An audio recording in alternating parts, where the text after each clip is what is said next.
নমস্কাৰ এই মুহূৰ্তত আপোনালোকে চাইছে সাহিত্য টেকনলজি ইউটিউব চেনেল এই চেনেল ৰাজ্যৰ খবৰটোতে কেইবাটাও গুৰুত্বপূৰ্ণ খবৰ আপোনালোকলৈ আগবঢ়াইছে যিকেইটা খবৰ আপোনালোকে জনাটো অত্যন্ত দৰকাৰী আৰু এই খবৰকেইটা আপোনালোকে উপস্থাপন কৰাৰ আগতেই আপোনালোকে যদি এই চেনেলটো নতুনকৈ আহিছে তেন্তে চেনেলটো প্লিজ ছাবস্ক্ৰাইব কৰি থব আৰু ভিডিঅ'টোত এটা লাইক কৰি উৎসাহিত কৰিব প্ৰথমতে এই মুহূৰ্তত গুৰুত্বপূৰ্ণ এটা ডাঙৰ খবৰ মুকলি হৈছে এটা ভয়ংকৰ খবৰ কিয়নো ইতিমধ্যে আজি গড়ৰ খৰ্গ দাহ কৰাৰ সময়তে ইতিমধ্যে ওপৰৰ পৰা জুইত পৰি গ'ল ইতিমধ্যে এখন বৃহৎ আকাৰৰ হেলিকপ্টাৰ ড্ৰোন তাৰপিছতে ইতিমধ্যে মুখ্যমন্ত্ৰী হিমন্ত বিশ্ব শৰ্মাৰ এই হেলিকপ্টাৰ ড্ৰোন জুইত পৰাৰ পিছত হাহাকাৰ পৰিস্থিতিৰ সৃষ্টি হৈছে কিয়নো ইতিমধ্যে দিল্লীৰ পৰা অনা হৈছিল এই ভিজুৱেল ড্ৰোনখন তাৰপিছতে ইতিমধ্যে ভিজুৱেল বন্দী হৈছে কেমেৰাত খৰ্গ দাহ ইতিমধ্যে হৈ গ'ল ড্ৰোন আৰু লগতে ইয়াত কৈছে খৰ্গ দাহৰ সময়ত ইতিমধ্যে ওপৰৰ পৰা পৰিল এখন বৃহৎ আকাৰৰ ড্ৰোন হেলিকপ্টাৰ টাইপ আৰু ইতিমধ্যে দিল্লীৰ পৰা অনা এইখন ড্ৰোন মুখ্যমন্ত্ৰী হিমন্ত বিশ্ব শৰ্মাৰ উপস্থিত বোকাখাতত দাহ কৰা হৈছিল 2479টা খৰ্গ দাহৰ পূৰ্বে 21জন পুৰোহিত সম্পন্ন কৰিছিল ইতিমধ্যে সকলো মাংগলিক অনুষ্ঠান আজি সন্ধিয়াৰ পাছত আন এটা ডাঙৰ খবৰ এই মুহূৰ্তত কিয়নো ইতিমধ্যে মুখ্যমন্ত্ৰী হিমন্ত বিশ্ব শৰ্মাৰ আজি বৃহৎ ঘোষণা কৰিছে এই মুহূৰ্তত আৰু এতিয়াৰ পৰা সম্পূৰ্ণ যি অসমত আইন লাগু হৈছে সেয়া সম্পূৰ্ণ আনলক কৰি দিয়াৰ সিদ্ধান্ত গ্ৰহণ কৰিব লগতে বোকাখাতত ঘোষণা কৰিলে এই বৃহৎ ঘোষণাই মুখ্যমন্ত্ৰী হিমন্ত বিশ্ব শৰ্মাৰ কেতিয়ালৈকে খুলিব সকলো স্পষ্ট আৰু আজি ইতিমধ্যে বোকাখাতত ঘোষণা কৰিছে মুখ্যমন্ত্ৰী ডক্টৰ হিমন্ত বিশ্ব শৰ্মাৰ এই বৃহৎ ঘোষণা আৰু এতিয়াৰ পৰা আজিৰ পৰা সমগ্ৰ ৰাজ্যতে শিথিল কৰা হ'ব ক'ভিড প্ৰট'কল আৰু লগতে ইয়াত স্পষ্টভাৱে ইয়াত কোৱা হৈছে যে হোটেল ৰেষ্টুৰেণ্ট আৰু যিসমূহ শিথিল সকলো দোকান পোৱাৰ ব্যৱসায়িক প্ৰতিষ্ঠান সকলোতে ক'ভিড প্ৰট'কল ইতিমধ্যে শিথিল কৰি দিয়াৰ সিদ্ধান্ত গ্ৰহণ কৰিছে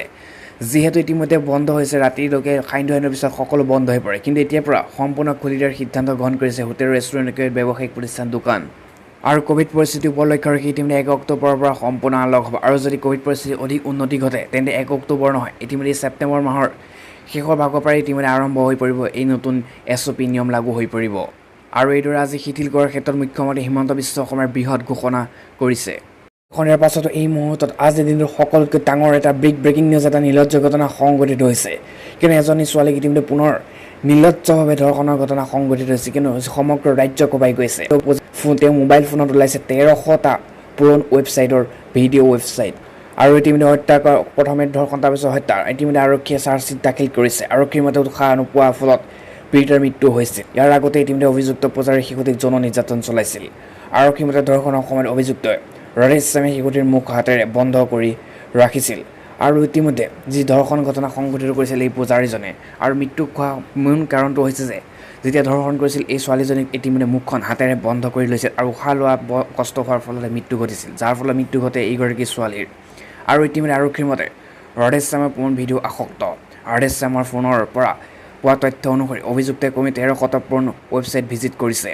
আৰু ইতিমধ্যে আনহাতে অভিযুক্তে স্বীকাৰ কৰিছে যে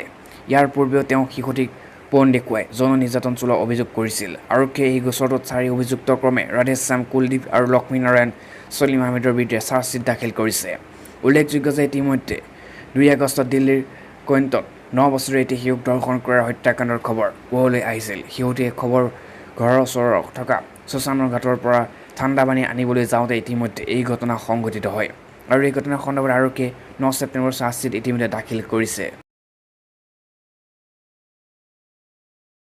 ইয়াৰ পাছতে এই মুহূৰ্তত আটাইতকৈ ডাঙৰ খবৰটো মুকলিছে ৰাজ্যৰ সকলো চৰকাৰী হাজাৰ চৰকাৰী কৰ্মচাৰীৰ বাবে অসমত বন্ধ হ'ব প্ৰথম খবৰটো হৈছে অসমত বন্ধ হ'ব 3000 চৰকাৰী বিদ্যালয় লোপ পাব প্ৰায়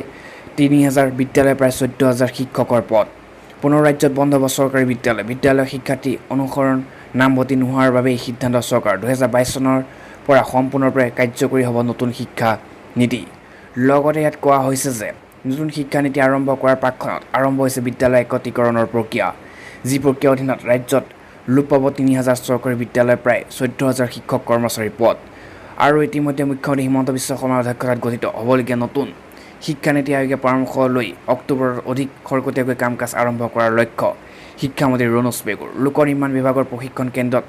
ৰাষ্ট্ৰীয় ৰাজ্যিক বঁটা পোৱা শিক্ষক সম্বৰ্ধনা অনুষ্ঠানত উপস্থিত থাকে ইতিমধ্যে কেন্দ্ৰীয় ৰাজ্যিক শিক্ষামন্ত্ৰী ৰাজকুমাৰ ৰঞ্জন সিং আৰু 6ষ্ঠ শ্ৰেণীৰ পৰা ইতিমধ্যে ভকেশ্যনেল শিক্ষাক বাধ্যতামূলক কৰাৰ ইংগিত প্ৰদান কৰি কেন্দ্ৰীয় মন্ত্ৰীগৰাকীয়ে ইতিমধ্যে চুকাফাকে ধৰি অসম প্ৰতিষ্ঠা কৰাত আগভাগ লোৱা বিশেষ ব্যক্তিৰ তথ্য সম্বল পাঠ্যক্ৰমত অন্তৰ্ভুক্ত কৰাৰ পৰামৰ্শ ইতিমধ্যে আগবঢ়াইছে আৰু ইতিমধ্যে আহিছে এই সকলো হাজাৰ সকলো চৰকাৰী কৰ্মচাৰীৰ বাবে বৃহৎ খবৰ প্ৰথমতে এই মুহূৰ্তৰ অতি গুৰুত্বপূৰ্ণ ডাঙৰ খবৰটোৱে মুকলি হৈ আহিছে, কিয়নো ইতিমধ্যে মুখ্যমন্ত্ৰী হিমন্ত বিশ্ব শৰ্মা যাব NSNৰ ইতিমধ্যে উগ্ৰপন্থীৰ সৈতে। লগতে কৈছে NSNৰ আলোচনাৰ সৈতে মিলিত হ'বলৈ ডিমাপুৰলৈ যাব NEDA আহ্বায়ক তথা মুখ্যমন্ত্ৰী হিমন্ত বিশ্ব শৰ্মা। অসমৰ মুখ্যমন্ত্ৰী তথা নৰ্থ ইষ্টৰ ডেম'ক্ৰেটিক এলায়েন্সৰ চমুকৈ NEDA আহ্বায়ক মুখ্যমন্ত্ৰী হিমন্ত বিশ্ব শৰ্মাই মঙলবাৰে ৰাওনা হ'ব ডিমাপুৰলৈ। এদিনীয়া ভ্ৰমণসূচী ডিমাপুৰলৈ যাবলগীয়া মুখ্যমন্ত্ৰী শৰ্মাই নাগা সশস্ত্ৰবিধি সংগঠন NSNৰ সৈতে আলোচনাত মিলিত হ'ব। কেন্দ্ৰীয় গৃহমন্ত্ৰী অমিত শ্বাহে বিগত বছৰত দিয়া দায়িত্ব অনুসৰি নতুন দিল্লীত ইতিমধ্যে একাধিকাৰ NSC আৰু সাধাৰণ সম্পাদক থুইলাংগে মুইভাৰে সৈতে ইতিমধ্যে আলোচনাত মিলিত হৈছে। আৰু RN ৰবিয়ে 2015 চনৰ আগতে স্বাক্ষৰিত ফ্ৰেমৱৰ্ক এগ্ৰিমেণ্টক অপব্যাখ্যা কৰা আৰু NSCNৰ গোটসমূহক অপৰাধী গোট বুলি আখ্যা দিয়া আৰু নাগালেণ্ড ভাৰতৰ অবিচ্ছেদ্য অংগ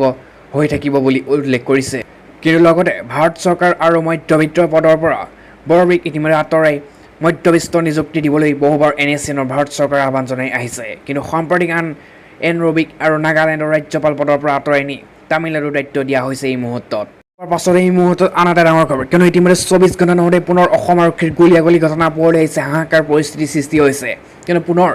ইতিমধ্যে মহানগৰীৰ আজাৰা আৰক্ষী জেলত গবাইত আৰু ইতিমধ্যে আকাশদ্বীপ সিং আৰক্ষীৰ গাড়ীৰ পৰা পলাবলৈ চেষ্টা কৰোঁতে ইতিমধ্যে আৰক্ষীৰ গুলীবিদ্ধ হয়। আৰু ইতিমধ্যে এজাহাৰ আৰু আৰক্ষী থানাৰ ভাৰপ্ৰাপ্ত বিষয়া তপন কলিতাই অভিযান চলাই আটক কৰিছিল আকাশদ্বীপ সিঙক। কিন্তু আজৰা অঞ্চলৰ আৰু আজাৰা আৰক্ষীয়ে গম খেদি ইতিমধ্যে ভৰলুত। কিন্তু নিশা ইতিমধ্যে আজাৰা আৰক্ষীয়ে আকাশদ্বীপ সিঙক লৈ চোৰৰ বিৰুদ্ধে ইতিমধ্যে অভিযান চলাই থাকোঁতে ধাৰাপুৰ SOS পথৰ পৰা পলায়ন কৰাৰ চেষ্টা কৰে আৰু তাৰপিছতে আৰক্ষীয়ে এনকাউণ্টাৰ কৰে ইতিমধ্যে এইজন দুৰ্ধৰ্ষ অপৰাধীক। আজি পোৱাৰ পাছতে এই মুহূৰ্তত আন এটা ডাঙৰ খবৰ, কিয়নো এতিয়াৰ পৰা 1 লাখ চৰকাৰী কৰ্মচাৰীৰ বাবে আহিছে ভাল খবৰ, কিয়নো লগত 80% বাবে আহিছে ভাল খবৰ। আৰু এই বৃহৎ ঘোষণা কৰিছে এই মুহূৰ্তত চৰকাৰৰ ফালৰ পৰা। আৰু প্ৰথমতে ইতিমধ্যে এক কথা উল্লেখ কৰিছে যে ইতিমধ্যে ৰাজ্যখনৰ 6 মাহৰ ভিতৰত 1 লাখ নিবনুৱাক নিযুক্তি দিব প্ৰতিশ্ৰুতি প্ৰদান কৰিছে। প্ৰথমতে এইটো উল্লেখ কৰিছে। লগতে এই সন্দৰ্ভত ইতিমধ্যে পাহাৰীয়া ৰাজ্যৰ 6 মাহৰ ভিতৰত 1 লাখ লোকক নিযুক্তি দিলে প্ৰতিখন ঘৰৰ এজনকৈ লোকক নিযুক্তি প্ৰদান কৰিব চৰকাৰৰ ফালৰ পৰা চাকৰি। আনহাতে উত্তৰাখণ্ডৰ লগতে সমগ্ৰ ৰাজ্যৰ আৰু নিবনুৱাসকলক প্ৰতিমাহে 5,000কৈ টকা ইতিমধ্যে আগবঢ়াব বুলিও এই কথা উল্লেখ কৰিছে ইতিমধ্যে নিৰ্বাচনী প্ৰচাৰৰ সময়ত, যিহেতু নিৰ্বাচন আহি আছে। আৰু ইতিমধ্যে আনহাতে লগতে কৈছে যে ইতিমধ্যে ক্ষমতালৈ আহিলেই ৰাজ্য চৰকাৰে ইতিমধ্যে ব্যক্তিগত চাকৰিৰ ক্ষেত্ৰত 80% স্থানীয় লোকক অগ্ৰাধিকাৰ দিয়াৰ হ'ব বুলি উল্লেখ কৰিছে। নিযুক্তি সন্দৰ্ভত সকলো কাম সুকলমে কৰাৰ বাবে এটা সুকীয়া মন্ত্ৰালয় আৰু চৰকাৰী পৰ্টেল উত্তৰাখণ্ডৰ লগতে সমগ্ৰ ৰাজ্যৰ মুকলি কৰা হ'ব বুলি ইতিমধ্যে প্ৰতিশ্ৰুতি দিয়ে। উল্লেখযোগ্য যে ইতিমধ্যে এই আম আদমি পাৰ্টিয়ে উত্তৰাখণ্ডৰ পাঞ্জাৱ, গোৱা, উত্তৰ প্ৰদেশৰ লগতে বিভিন্ন ৰাজ্যত বিধানসভা নিৰ্বাচনত এই গুৰুত্ব প্ৰদান কৰিছে আৰু অসমতো ইতিমধ্যে ইয়াৰ গুৰুত্ব প্ৰদান কৰিব বুলি এই কথা উল্লেখ কৰিছে, ঘোষণা কৰিছে অৰবিন্দ কেজৰিৱালৰ ফালৰ পৰা। ইয়াৰ পাছতে এই মুহূৰ্তত আন এটা ডাঙৰ খবৰ আহিছে, কিয়নো ইতিমধ্যে ধামাকা অফাৰ আহিছে। আপুনি এজন যদি বেংকৰ গ্ৰাহক সকলো থাকে, কিয়নো এতিয়াৰ পৰা আপোনাৰ হাতত এখন ATM কাৰ্ড ব্যৱহাৰ আছে আৰু আপোনাৰ ATM কাৰ্ড ব্যৱহাৰ কৰিলে পাব এতিয়াৰ পৰা আপুনি 10,000কৈ টকা। কেনেকৈ লাভ কৰিব আপুনি 10,000কৈ টকা? আৰু বেংক একাউণ্ট আছেনে